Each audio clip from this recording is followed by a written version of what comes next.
Magandang araw mga bata! Kumusta na kayo? Ako ang inyong guro, si Ma'am Dayan. Halina't samahan ninyo ako sa ating aralin ngayon para madagdagan ang inyong kaalaman sa siyensya.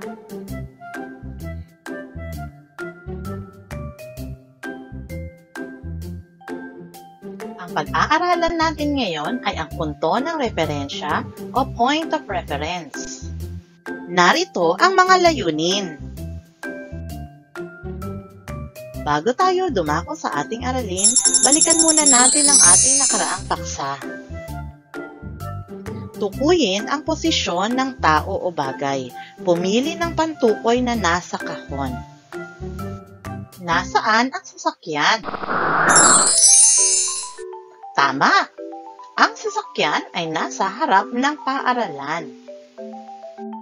Saan nakatayo si Leila? Si Leila ay nasa tabi ng puno. Tama! Nasaan si Ana? Tama! Si Ana ay nasa likod ng kanyang lolo. Tandaan na ang harap, tabi, likod ay ilang salita na tumutukoy sa posisyon o lokasyon ng isang tao o bagay. Ano ang naging basehan natin para matukoy ang posisyon ng bagay o tao? Ito ay ang punto ng referensya. Ano naman ang punto ng referensya? Ang punto ng referensya o point of reference ay ang indikasyon ng lokasyon ng isang tao o bagay ayon sa kinaroroonan nito.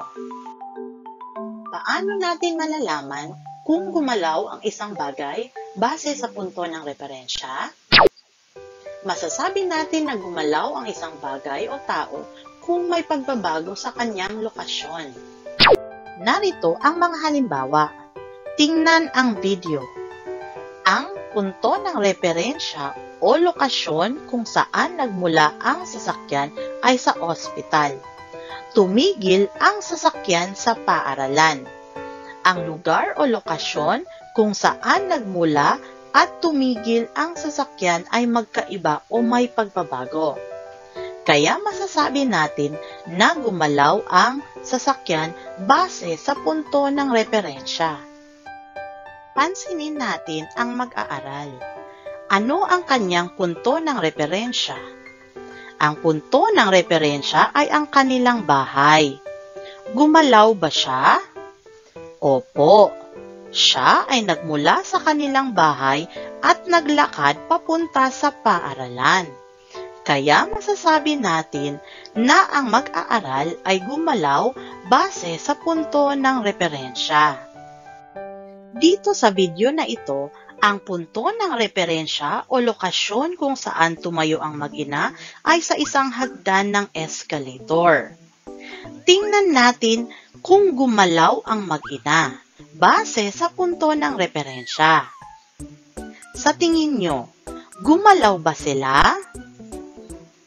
Hindi po, dahil hindi sila umaalis kung nasaan ang punto ng referensya. Mga bata, lagi nating tandaan na mahalaga na malaman ang punto ng referensya o point of reference para masabi natin ang posisyon ng isang tao o bagay. Sa paraang ito, matutukoy o mailalarawan rin kung ang isang bagay ay gumagalaw, lumalayo o lumalapit sa kanyang pinanggalingan. Ngayon naman ay sagutan natin ang mga pagsasanay. Tingnan ang larawan at basahin ang pangungusap. Tukuyin ang punto ng referensya. Isulat ang sagot sa sagutang papel.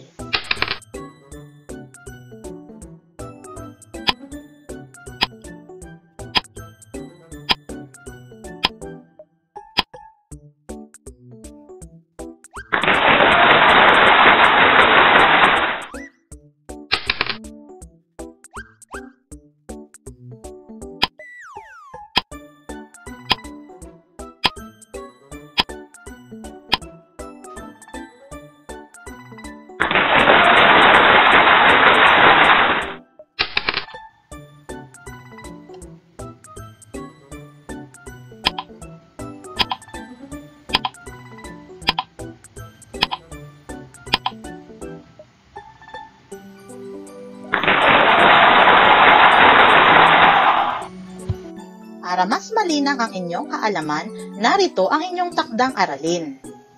Basahin ang mga pangungusap. Tukuyin ang punto ng referensya. Mga bata, kaya ba ninyong tukuyin ang distansya ng bahay ninyo hanggang sa paborito ninyong lugar pasyalan? Sa susunod nating aralin ay sana makapagbahagi kayo ng tungkol sa distansya ng mga bagay o tao base sa punto ng referensya. Maraming salamat mga bata, hanggang sa muli!